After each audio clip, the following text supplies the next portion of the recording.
Hi guys, welcome to my video review and comparison for this, the Hasbro Mandalorian Darksaber. Videos on the Scruffy-Looking Nerf Hoarder channel are intended for audiences of 13 and above.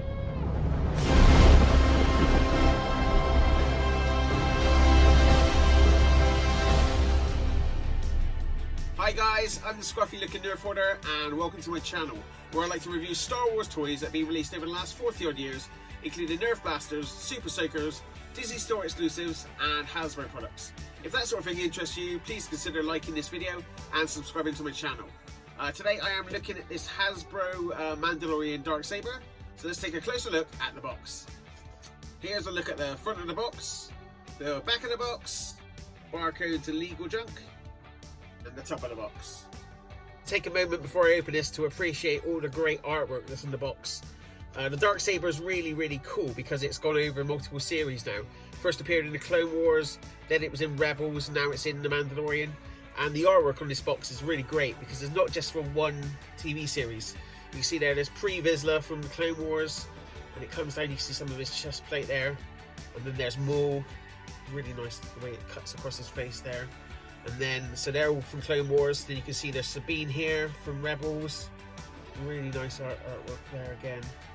And then you can see Bo-Katan, is that from Rebels or Clone Wars? That looks like her look from Rebels. She's also in the most recent series of Mandalorian, so that's really nice. It's got that sort of interconnectivity between all the shows. It's really nice. Would it be nice if they got a Moff Gideon when he's on top of the TIE Fighter holding it up on there? But still really great artwork, and then Pre-Vizsla on the side as well. So great artwork on the box. So while it's still in the box, you can try out the sounds and the lights. You can push the lightsaber button here, and you can see it goes into demo mode and it turns back off again. You can see the white light going on all the way across. You can see there's only a certain amount of LEDs in this, so only maybe like 8 maybe it looks like. So when it goes like that, you can see 1, 2, 3, 4, 5, 6. I'd say maybe 6 in the blade. So you do get a bit of gappage in the light. And there seems to be a blue light in there. Well, we'll take it out. I'll give it a bit of a swing round and we can see what it looks like outside the box. So here is the Darksaber outside the box, and let's get a bit of a closer look at the hilt. You can see there it's really nicely done. There's the bit there. It takes 3 AAA batteries. They are included, and they're just all stored there in the hilt. There is, when you obviously take it out of the box, it's on Try Me mode.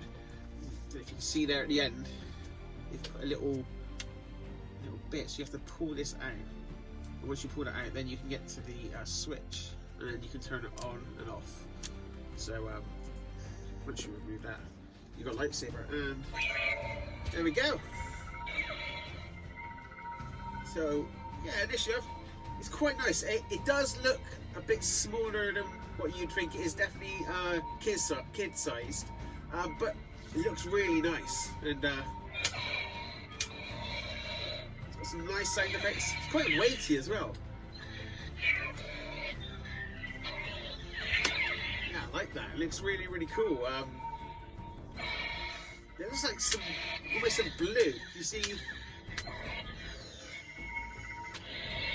when it hits, there's a blue right at the bottom here. Looking at those LEDs, 1, 2, 3, 4, 5, yes, 6 LEDs in there. So it does look a bit, when you sort of look a bit closer, you can see there's definitely areas that aren't as well lit. But yeah, I think that looks really nice.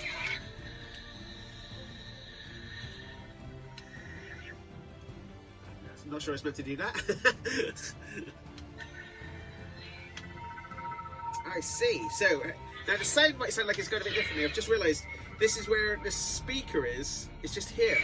So obviously, depending on how you hold it, I've got my hand over here, and that's where the sound sounded a bit muffled as soon as I take my hand off there. So that's quite interesting. It's yeah, it's definitely all the sounds coming out of this one little piece here, which is where you'd want to hold it. So that doesn't sound right at all, does it? But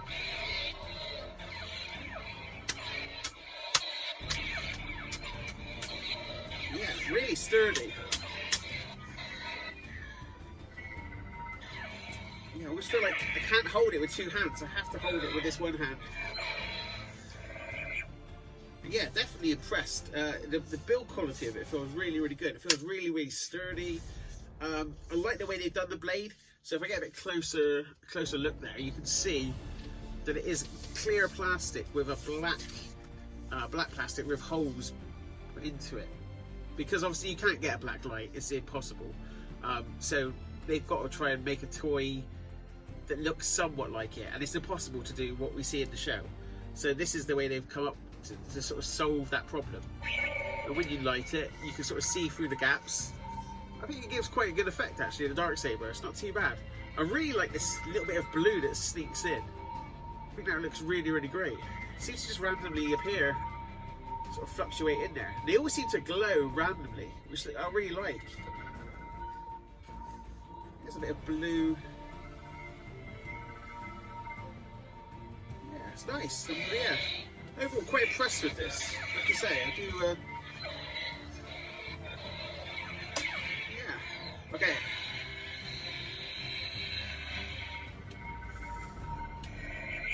Okay, right. I'm going to turn off the lights and see how bright this thing is. Okay, so here we go. Let's test it in the dark.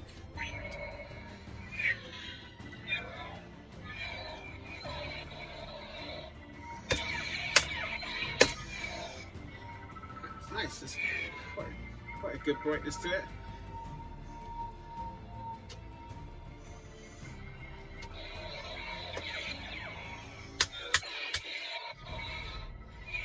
Quite impressed with that overall, I have to say. So a couple of comparisons. First of all, we'll look at the Hasbro Darksaber and the Ruby's Darksaber. And I made a video on this recently, so if you want to go and check that out, please feel free to. Again, this isn't really a toy. This isn't really a toy, this is more of a costume prop, something you'd wear out on a stag do or something like that. But there's not really many options. Let's turn that off. Turn it off for a second while I'm talking. There's not really many options when you're looking at Darksaber toys. So, you know, this is something you might see out there. This is definitely a lot flimsier, feels quite cheap. You can see the difference in the actual hilts. The Ruby's is a lot thinner, and it's a bit longer as well. The Hasbro one is a lot thicker, probably maybe just a fit with electrics in there. But you know, this one definitely feels a lot more strength to it. And you can see there as well the two different ways they've done the blades. That you can see how they've both tried to do it in different ways. I have to say my favourite by a long shot is the Hasbro one. This always felt quite cheap and flimsy to me, and I really like having something that's quite nice. And if you want to, you know, whack someone in the face, this one feels like a much better option. And you can just see there the lights on both of them as well. Both got problems with having just not enough LEDs in them, so they both look a bit cheap. But I'd say that the Hasbro one looks much better. And another comparison between this and the Disney Store Darth Vader lightsaber, and you can sort of see they're around about the same length, around about 32 inches. So it's on that same sort of scale, which is quite nice. You can see there both hilts are going up to about the same length, and they work really well together. So if you're going to have a battle with your friend, yeah, these are perfect, and they won't get damaged easily. So yeah, really nice that it fits in quite well to that scale. And a quick comparison between this and what we saw in the Mandalorian TV show, Rebels and Clone Wars. And overall, I think they've done a really good job of creating a toy version of what we saw on screen. It's definitely undersized. It's a lot smaller than what we saw in any of those shows. But some of the detail is really good. The actual lines on it look pretty close to what we saw in the shows.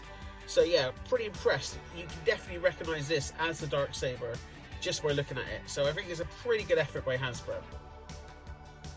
So my final thoughts on the Hasbro Darksaber, overall really, really positive. I think it looks really, really nice. The size of it I'm quite happy with. The detailing on the hilt looks really, really good. And I think it's just a really, really good toy. The Darksaber is one of my favourite lightsabers that's been in Star Wars. I think it's really, really, really cool. It's got a really cool backstory to it, and the way it sort of threads itself through all the different stories. I think it's a really, really interesting and obviously Mando Season 2 is going to be on this Friday, and I can imagine this is going to be involved somehow in it.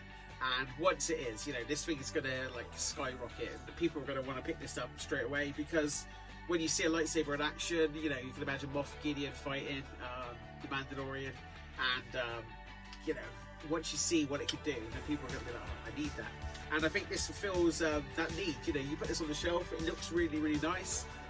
If your kids want to get it down and have a little play with it, you know, it's not going to break it. So, you know, it looks really, really good. For the price point, I think it's a really, really good product. So, yeah, really, really happy with this one. Thank you very much for watching my review, and I hope you've enjoyed it. And until next time, may the foam flinger force be with you. Greetings, Exalted One. As a token of my goodwill, I present to you these 2 videos. Both are about Star Wars weapons and will serve you well. Until next time, may the foam flinger force be with you.